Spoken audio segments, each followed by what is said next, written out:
مجنون چې تیر سوی د اصل نوم چې ده قیس ده.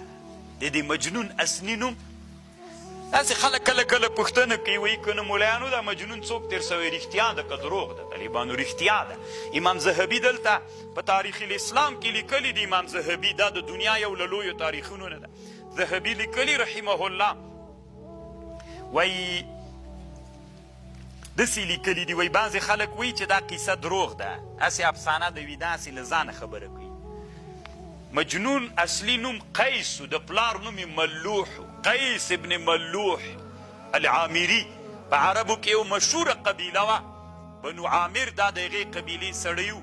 او په د نجد چې یو عربو کې یو منطقه د نجد ورته وایي، اوس د سعودي په حدودو کې راځي، د عراق طرف ته د دې نجد سړی و دی.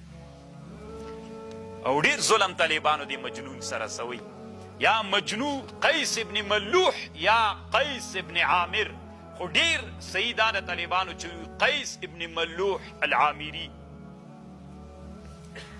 او دا لیلا چې وه، دا لیلا بنت مهدي ام مالک العامریه، دواړه د یو قوم خلک ول، هغه هم عامري و، په قوم دا هم عامریه وه.